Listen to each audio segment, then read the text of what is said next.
Hello students.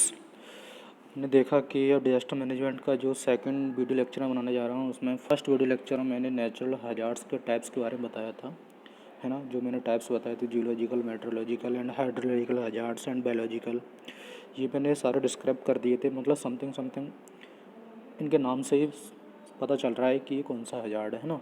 उसके बाद हम बात करते हैं, आगे कंटिन्यू करते हैं। उसमें देखिए कि sometime natural hazards can fit into more than one category. मतलब जो नेचुरल हजार्ड्स हैं उसकी एक से ज़्यादा कैटेगरी हो सकती हैं। जैसे कि earthquake in the middle of the ocean can also cause A tsunami, है ना। सुनामी अगर अर्थक्वेक मिडिल ओशन के अंदर आता है तो वहाँ पे क्या होता है, वो सुनामी का कॉज है ना।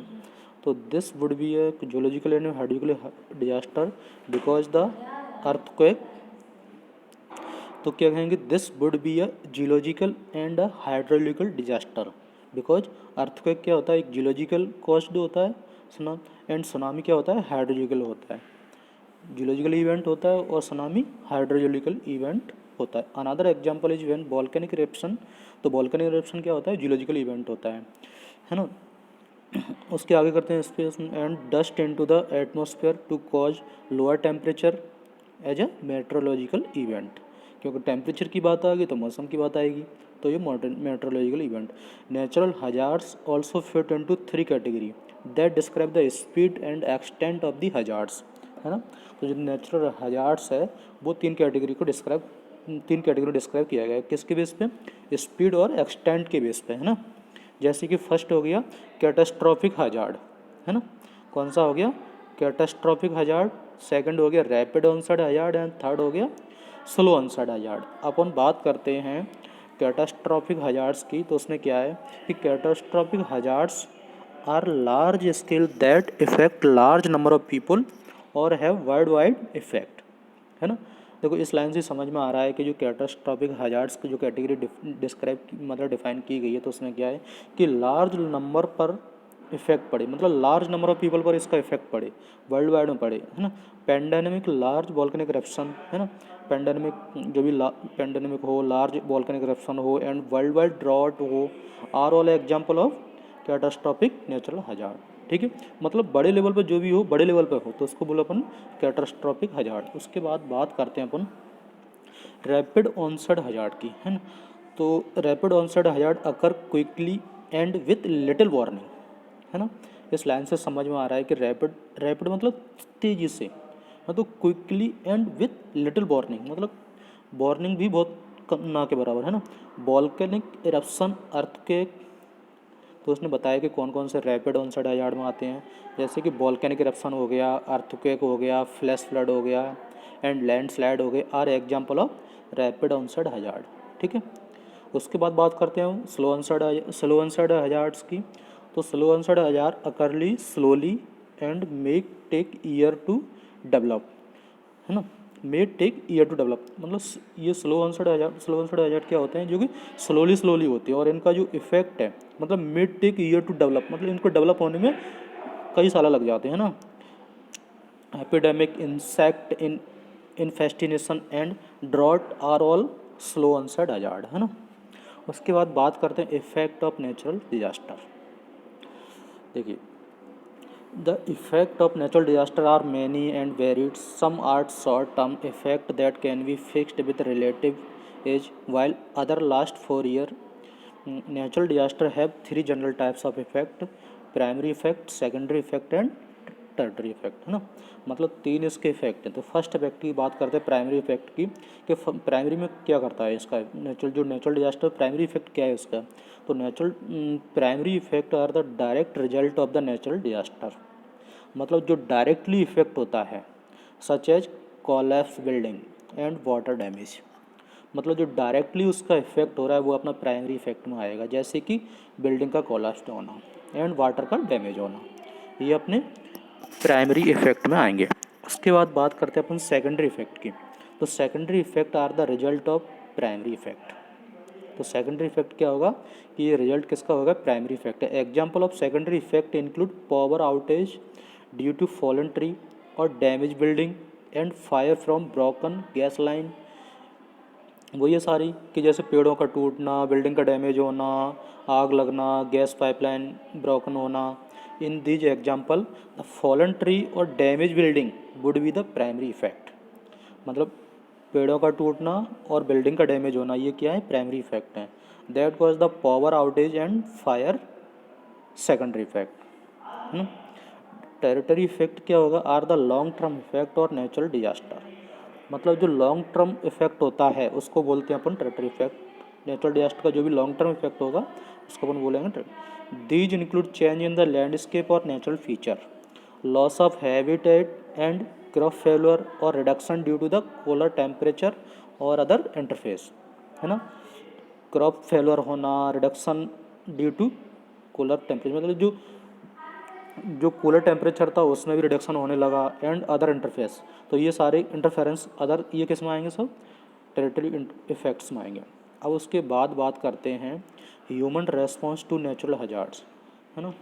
तो human have always had to deal with natural hazard.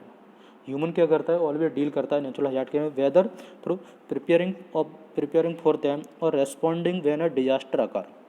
ठीक है, मतलब रिस्पॉन्ड करता है जब डिजास्टर अकर होता है। One of the most important way human respond to natural hazards is by preparing for their occurrence. As technology has improved so has the ability to prepare, predict and forecast.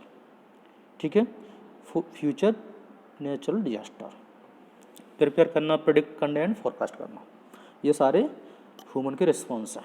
तो hazard assessment की बात करते हैं, is when scientist study natural hazard to determine characteristic of various hazard है ना। A hazard assessment differ from a risk assessment primarily because and hazard assessment focus mainly on the natural process. जो hazard assessment की बात करते हैं तो mainly मतलब focus mainly क्या होता है कि नेचुरल प्रोसेस पे होता है of a possible event, while a risk assessment include a hazard possible effect. तो रिस्क असेसमेंट क्या होता है कि हजार्ड पॉसिबल इफेक्ट होता है on a society. Hazard assessment generally determine the location and timing of past hazardous process. Hazard assessment generally क्या determine करते हैं इसमें, location and timing of past hazard process, the severity and frequency of a past hazard process, probable effect of different process depending upon the magnitude of a possible event, and organizing the information into a usable form for official and policy maker।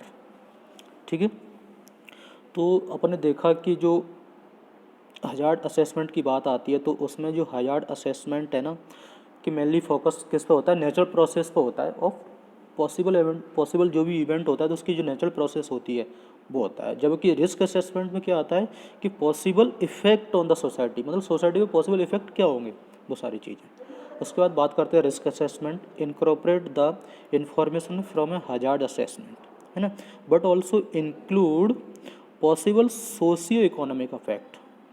इसमें क्या करते हैं, जो include करते हैं possible socio economic effect.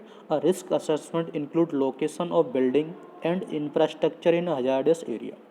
Risk assessment में अपन include करते हैं locations of building and infrastructure in hazardous area, the potential for exposure due to the physical effect of a hazards, community vulnerability in the event a hazard become a disaster and hazard assessment. ठीक है, उसके बाद हम बात करते हैं अब prediction, मतलब है ना, prediction is a statement of probability that an event will occur in term of natural hazard. Prediction are made through various scientific observation है ना। प्रेडिक्शन यही तो होता है कि वेरियस साइंटिफिक ऑब्जर्वेशन होगी तो प्रेडिक्शन लगाया जा सकता है। A common observation that could lead to a prediction is the identification of a precursor event. A precursor event is a smaller event that usually precedes a larger event है ना। Smaller event usually उसको precede करेंगे larger event such as tropical depression leading to the tropical storm before becoming a hurricanes or numerous small earthquake around a volcanic indicating in imminent eruption. ठीक है, simple language लिखी हुई है, मतलब ज़्यादा typical language नहीं है। तो अपन देख सकते हैं कि becoming a hurricane or numerous small earthquake मतलब है ना around a volcanic indicating and imminent eruption. Forecasting is a similar to prediction and is often used to synonymously. However, in certain instances, a forecast can be slightly different from a prediction. थोड़ा सा ही अंतर है prediction में और forecasting में. The term forecast is usually use as a short term prediction of the severity, location, and timing of weather related event. It can also be used for long term probabilities of an event occurring within certain time frame. This long term forecasting is not as precise as a weather forecast. ठीक है. तो जो forecasting है क्या है, long term forecasting is not a precise या weather forecast है ना. चलो अपना ये यहीं पे फिनिश होता है. उसके आगे अपन नेक्स्ट वीडियो लेक्चर में अपन आगे कंटिन्यू करेंगे आगे. Thank you.